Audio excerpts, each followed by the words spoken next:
Oke, selamat datang di channel Oke, Julian Imaro. Nah, kali ini oke, kita aman. bakal ngobrolin sesuatu yang sangat menarik dan tentunya relatable bagi generasi muda saat ini, yaitu Gen Z. Nah, sebelumnya kita bakal kenalin dulu nih, siapa sih bintang tamu yang ada pada podcast kali ini? Oke, Coba Bang, boleh kenalin dulu. oke. Perkenalkan, nama gua Muhammad Rafa Bayhaki, biasa dipanggil Rafa. Gua orang anak yang baru eh, lulus SMP, jadi masih ya muda banget lah, bisa bilang. Oke, nah Bro Rafa ini kan walaupun baru lulus SMP ya, nah tapi kayaknya Iya. pengetahuannya juga mungkin sudah mungkin belum terlalu mumpuni seperti para pakar, tapi Oh ya. Bro Rafa ini kelihatannya punya ketertarikan yang sangat besar gitu pada dunia-dunia Oh, di bidang teknologi ataupun setidaknya update terhadap keadaan Gen Z saat ini.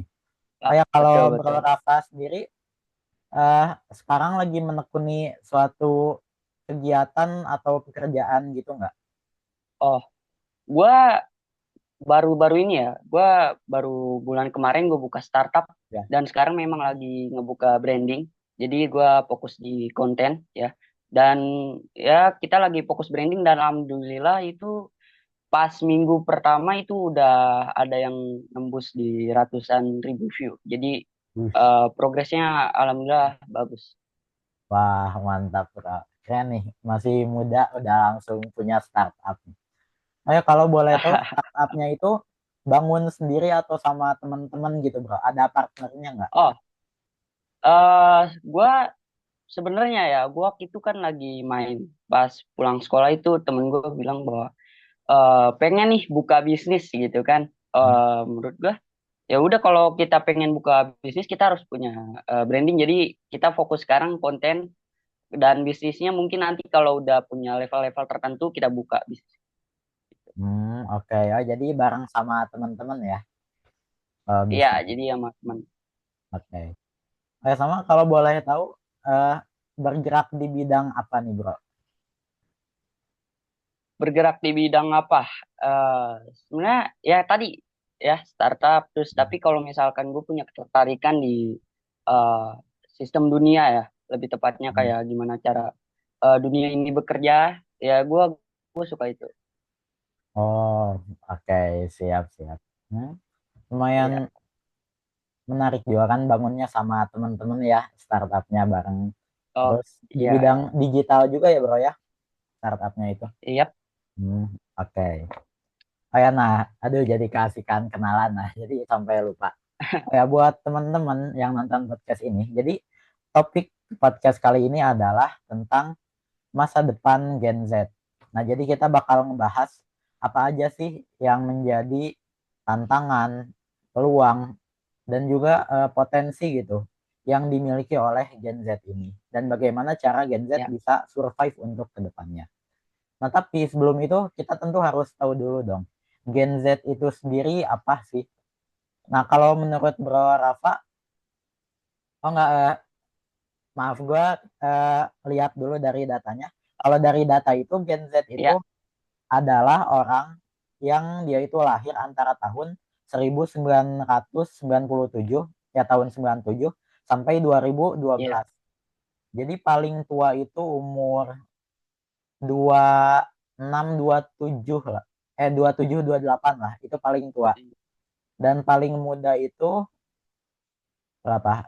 13 tahunan lah, 12 13 tahun. Tahun. Nah, itu Gen Z.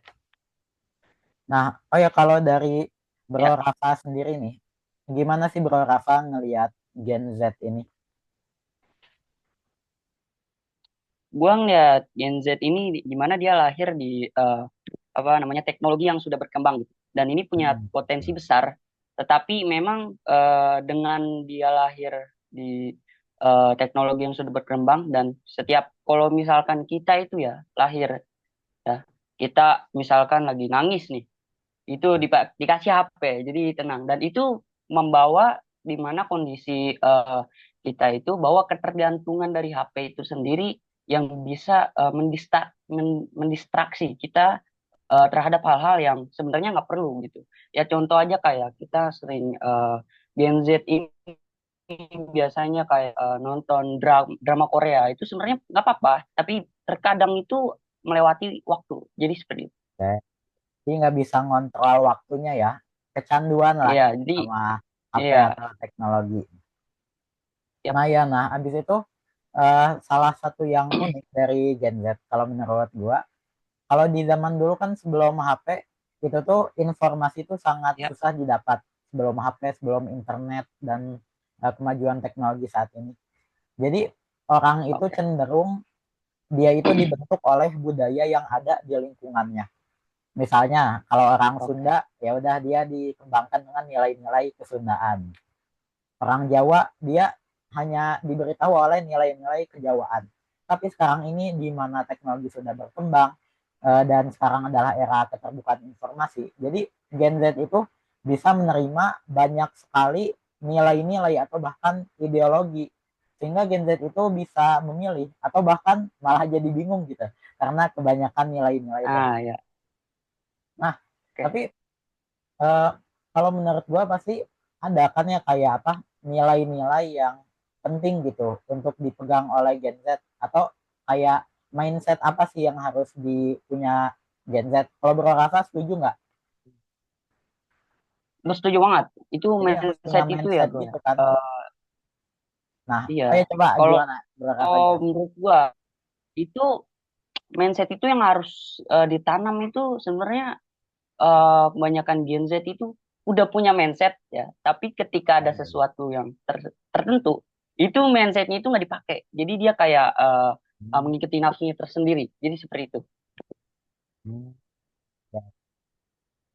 Jadi kayak punya mindset tapi justru gampang terombang-ambing gitu ya?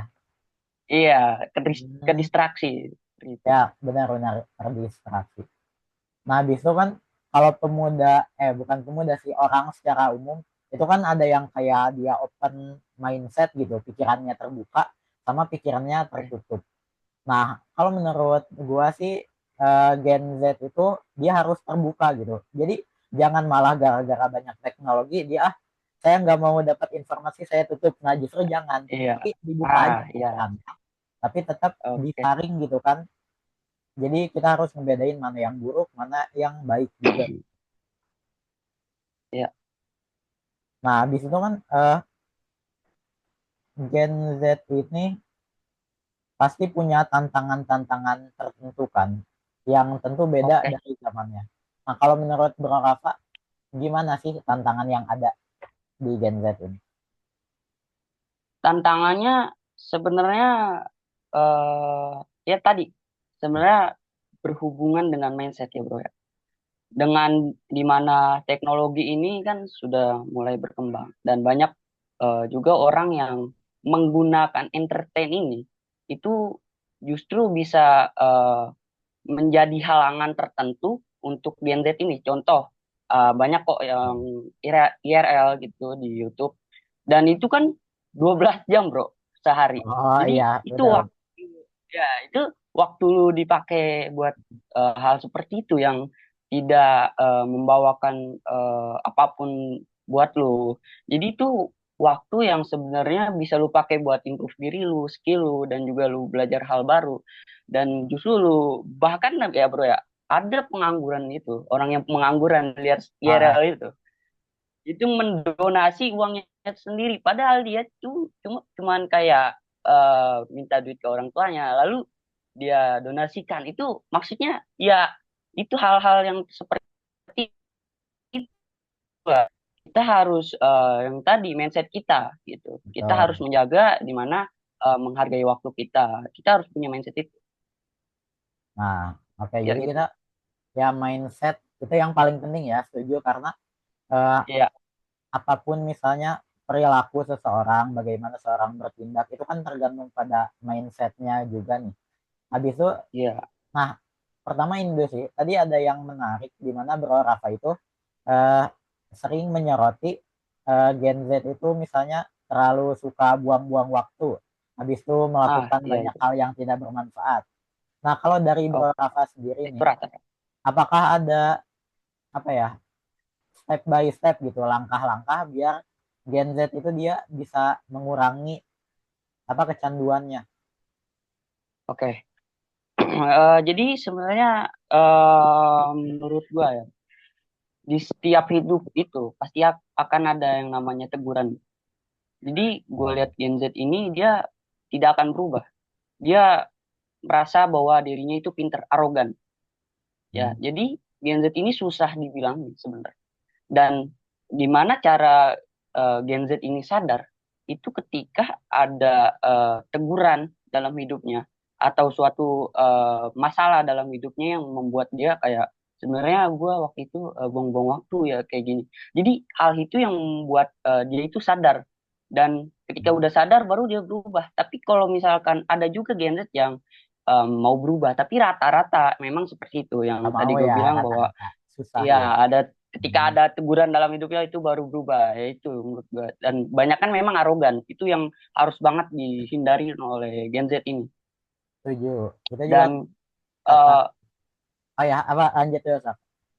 dan Gen Z ini ya, ketika sudah mulai teguran ini, baru Hmm, dia terbuka belajar hal baru, improve skillnya. Jadi seperti itu. oke, setuju, setuju. Itu juga kan yang apa dikatakan sama Timothy Ronald kan ya, kalau Gen Z tuh Iya, atau manusia bahkan banyak yang arogan gitu kan, ya yang itu. menghambat untuk berkembang. Nah, mungkin kalau misalkan dijelaskan secara psikologi, betul ada yang namanya tuh Dunning-Kruger effect. Mungkin ada kaitannya sama itu. Oke.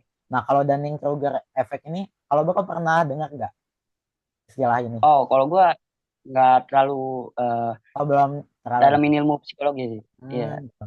Kalau cuman gue sih sistem kayak dunia pernah bekerja itu gitu. baca-baca gitu kan, tertarik sedikit gitu Iya. terkait psikologi. Terus gue baca salah satu apa bias psikologi namanya Dunning-Kruger effect.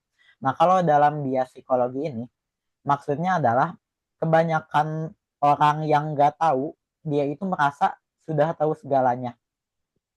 Ya itu. Nah, itu mungkin yang disebut arogan. Jadi misalnya baru orang kalau bicara misalnya terkait apa ya, misalnya coding nih, coding website. Oke, Biasanya kan pelajaran pertama tampilkan kalimat hello world. Nah, habis itu ada pemula nyobain oke. nulis hello world. Nah, habis itu wow, bangga wah saya bisa, saya Langsung. merasa tahu Iya. segalanya.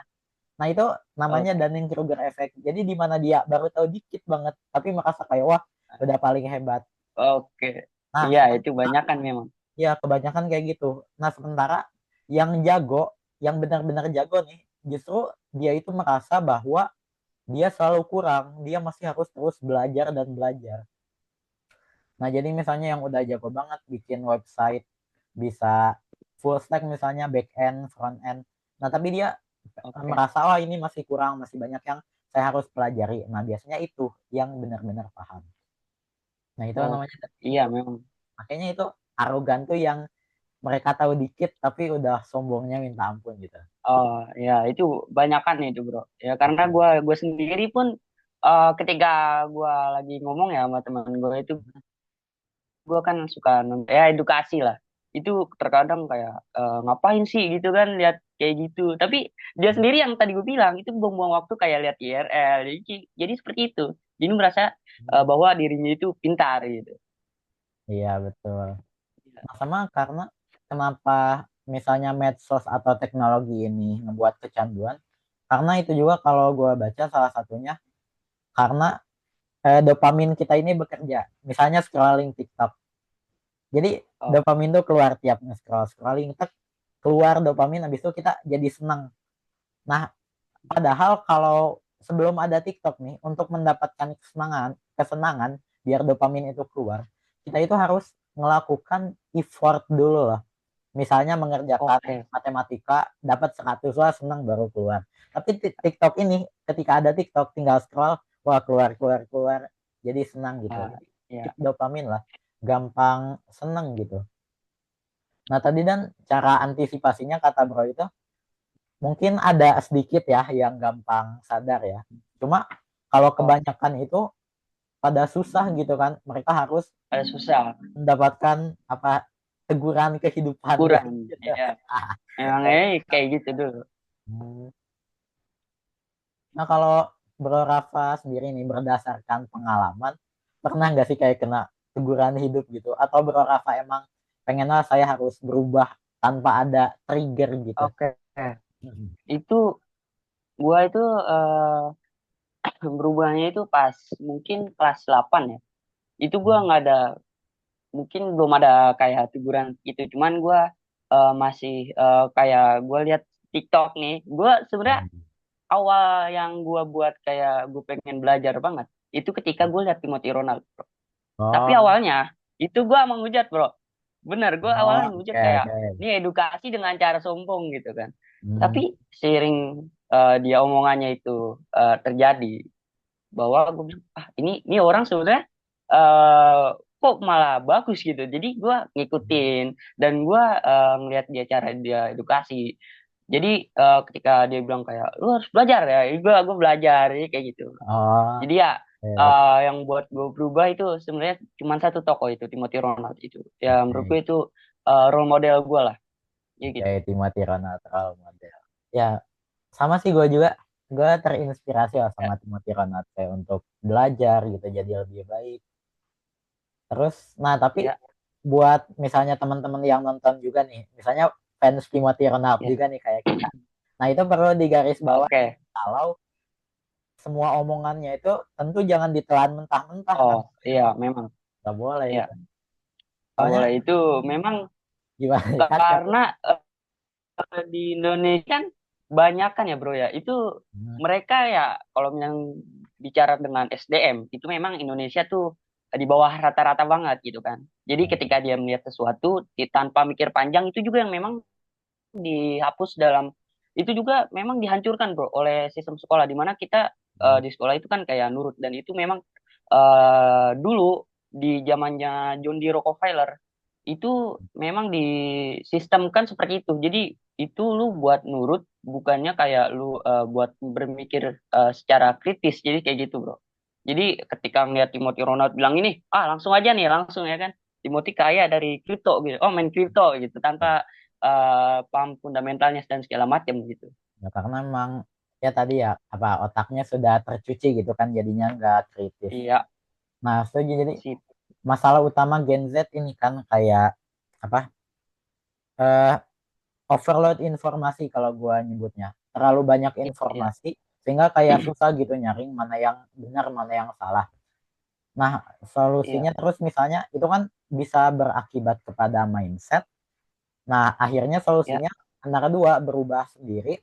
Caranya kalau menurut gue dengan berpikir kritis itu bisa kita merubah mindset dan menjadi lebih iya, apa ya mengkritisi baik mencerna lagi. informasi atau misalnya kena trigger gitu wah sesuatu yang Iya, mengagetkan hidupnya. Nah itu tantangannya sih. Nah itu iya. tantangan utama ya. Tapi tentu banyak juga tantangan lain kayak Bentar ya bro, ini lagi ada ini bro. oh oke Bentar bro. siap aman bro.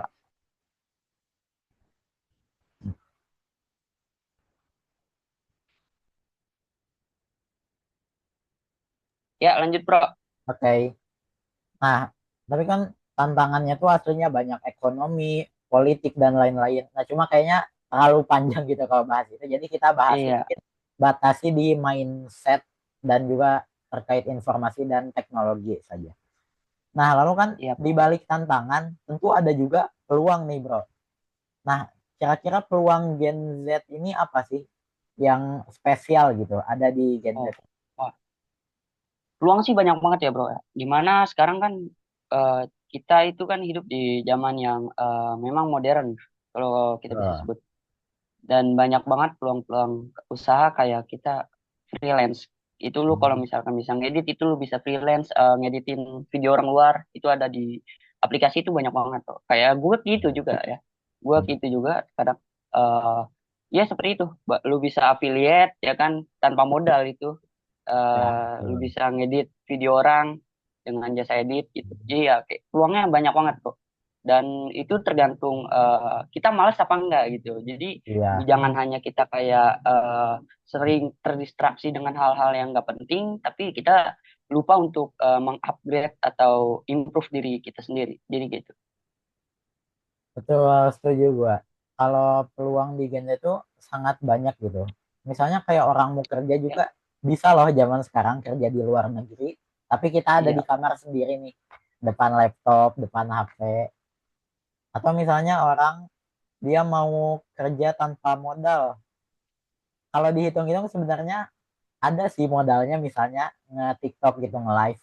Tapi modalnya ah, kecil gitu, kuota paling iya, HP kota doang. HP kayak orang miskin pun, walau memang ada orang miskin yang nggak punya HP, Iya, tapi memang. kebanyakan sekarang pada punya kan bro ya, orang miskin Iya, sekarang. memang rata-rata di itu Iya. memang rata-rata orang walaupun orang middle class ke bawah ya itu Hmm. masih punya HP Iya, sekarang. soalnya udah jadi kebutuhan primer kan sekarang. Kalau dulu mungkin sekunder bahkan tersier, tapi sekarang HP tuh kayaknya udah jadi primer gitu. Buat Ya, orang menengah ke bawah bahkan. Jadi peluangnya sangat banyak. Jadi mau bisa mulai sesuatu dengan modal minim di Gen Z tuh di era sekarang, atau bahkan kerja dengan kesempatan kerja di seluruh dunia walaupun hanya berada di ya, kamar sendiri. Oke. iya, ya. Jadi sangat fleksibel lah untuk karirnya. Nah, habis itu kalau industri nih bro, nah industri Oke, juga kan misalnya pengen, apalagi pengen jadi orang kaya gitu, terus kan tentu kan iya. diperhatikan gitu industri apa saja sih yang harus dimasuki. Nah, kira-kira kalau menurut bro Rafa sendiri nih, Ya, sepengetahuan bro Rafa, industri apa aja sih yang bagus gitu buat kedepannya? gua pernah sih dengar ya industri-industri apa sekarang banyak banget. Kita harus memanfaatkan teknologi juga, bro. Jadi sekarang kan Betul. AI ini kan udah bagus. Dan gua pernah lihat di apa sosial media itu bahwa kalau itu ada namanya kan blockchain ya, bro ya. Kita jadi developer blockchain itu gajinya lumayan 50 juta ke atas. Jadi Hmm, orang yang ngerti teknologi dan belajar teknologi semacam blockchain itu sekarang gampang banget. Lu tinggal kayak chat GPT ya lu upgrade chat GPT lu jadi pengetahuannya dia yang keluarkan ilmunya makin bagus. Jadi ya seperti itu. Jadi chat GPT menurut gua tuh lu harus gunain banget buat apapun improve ya. Dan lu juga bisa kayak lihat video edukasi yang lu mau apa yang lu mau pelajari nih. Karena kan banyak ya betul betul. Tinggal video-videonya chat GPT, dan lu bisa kirim searching. prompt, habis itu belajar kan. Iya. Iya kayak jadi ya banyak banget bro. Itu tapi di bidang teknologi ya itu banyak banget. Hmm, betul. Nah, kalau teknologi, ya betul itu juga sesuai data. Nih, gua ngambil dari siapa yang punya Thrift itu, Gabriel Ray. Iya, Nah, ya Gabriel itu. Ray, ya, ya. Beliau bikin kemarin banget nih, untung sama gitu dengan podcast kita, jadi gua bisa ambil top 3 industri. Salah satunya itu terkait teknologi. Betul. AI dan Iya, Web3. Nah, tadi AI ChatGPT kan. Ini yang paling besar nih, Pak. iya, Dia tuh selama 1 tahun 2024 kalau nggak salah, dia nerima suntikan dana 6 triliun US dollar. Nah, habis itu diperkirakan itu tuh bakal terus naik gitu, berkembang sebanyak 37,3% per tahunnya itu. Jadi, wah itu iya, bakal banyak eksponensial banget. sekali gitu. Nah, tapi misalnya bro, Iya, gimana kalau ada orang dia itu pengen mendalami yang lain gitu di bidang selain teknologi. Kalau tadi kan kayak spesifik misalnya iya, AI gitu atau ngerancang teknologinya. Gimana kalau iya, iya. ada orang itu dia bisnis misalnya F&B, makanan gitu. Eh, Apakah nggak bisa kaya atau tidak rekomen gitu? ya, Gimana? itu kalau misalkan lu jago dalam kan kita aja lah, sepak bola misalkan, Oke, ya. boleh. Lu bisa ngelatih orang-orang yang kayak misalkan anak-anak ya. Lu lihat di kampung banyak anak-anak nih. Lu Ya, latih betul mereka. bisa. Itu jadi bisnis, Bro. Jadi Hmm, tergantung apa mindset lu dan apa yang lu fokusin, apa yang lu belajar. Misalkan lu suka ini, lu tekunin terus lu fokus ke satu bidang itu, lu jadi yang terbaik itu pasti akan bisa ya bisa banget. Lu bisa kaya jadi di situ. Jadi seperti itu. Tidak Jadi harus tergantung teknologi. apa yang lu fokusin. Iya, tidak harus. Oke. Jadi ya kayak gitu. Lu jago nasi goreng pun, misalnya buat nasi goreng terenak itu di daerah lu, itu pasti akan banyak orang beli dan omsetnya besar dan jadi ya sukses. Jadi kayak gitu. Betul. Dan menurut gua salah satu apa ya? Intinya itu yang penting ini sih bro. Jadi kayak yang bro bilang tadi, yang penting jadi paling hebat di bidangnya. Nah, jadi kayak mau bidang Iya, apapun, asal jadi paling hebat itu pasti bisa dapat cuan banyak gitu. Nah, cuma kalau pasti. teknologi mungkin hanya salah satu alternatif ya bro ya. Tapi yang paling penting adalah Iya, jadi expert di bidangnya. Ya, kalau itu setuju sih gue, setuju siap. banget. Nah, habis itu, nah kita udah bahas nih dari tadi. Kita udah dapat apa aja sih tantangan Gen Z yang kita fokusin terkait mindsetnya dan bagaimana perkembangan teknologi informasi. Habis itu kalau potensi tadi, potensi dalam karir sangat luas sekali. Habis itu modal kita bisa Iya, dengan modal yang sangat minim. Nah, habis itu udah disebutin juga tadi kan industrinya ada apa aja. Baru teknologi tadi. Nah, ada lagi sih bro, dua lagi kalau yang tadi top 3 industri. Ada renewable energy, logistik, dan distribusi. Jadi tentang energi terbarukan. Itu satu. Nah, habis itu satu lagi, itu tentang robot dan autonomous system. Jadi semuanya tuh diotomatisasi lah. Itu buat peluang iya, industri. Nah, setuju, setuju. habis itu kalau buat gimana sih? Tentu kan tantangannya tadi luar biasa juga susah. Gimana sih agar kita itu bisa survive di zaman ini dan Oke, menjadi setidaknya tidak gagal lah, kalaupun tidak sukses oke. setidaknya tidak gagal. Iya. Gimana tuh bro? Jadi ini suatu hal yang memang sangat penting ya, karena Oh. banyak banget ya orang yang menilai bahwa katanya di 2030 nih ini akan susah gitu, akan sulit gitu. Tapi Hmm. apakah kita harus takut? Sebenarnya enggak.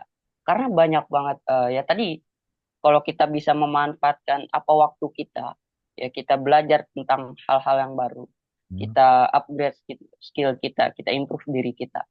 Bahwa dengan ini kan bisa dibilang bahwa adalah kekacauan ya di dunia dan Oh. justru kita tidak boleh takut ya bahwa banyak kok orang-orang kaya yang bisa sukses di dunia yang sedang di luar. Jadi seperti itu. Betul. Jadi kayak Napoleon Bonaparte ya ketika dia jadi penguasa pada saat itu pun memang di zaman itu lagi banyak banget perang di mana-mana. Jadi dia nggak takut dan bisa jadi salah satu jenderal yang besar Di mana ada sampai saat ini. krisis, di situ ada kesempatan kan gitu.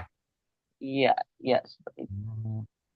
Makanya krisis ini kita justru harus hadapi ya bro ya Hadapi, dengan apa ya, dengan semangat belajar. yang optimis dan juga belajar tentunya.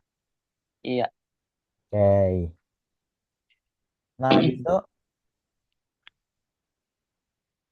nah kalau belajar nih, tentang belajar, menurut Bro Rafa, apa sih yang Ya, penting gitu dipelajari saat ini tuh? yang penting pelajari itu lu harus mungkin kalau menurut gua itu kayak mempelajari tentang dunia ya sistem dunia bagaimana sistem fiat bagaimana ketika zaman dulu krisis-krisis yang dulu itu karena ya benar kata menurut gue setuju tentang pendapat Timothy Ronald bahwa sejarah ini pasti akan berulang dan setiap satu dekade itu pasti akan ada yang namanya kekacauan tapi kita harus menghadapi kekacauan itu dengan apa belajar skill kita. Jadi seperti itu, bro.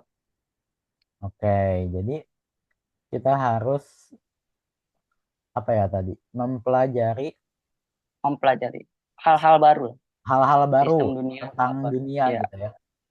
iya, Betul. Nah, oke, ini seru sekali gitu kan dari tadi kita bahas iya, gimana sih masa depan Gen Z, apa yang perlu dilakukannya, gimana potensi peluangnya.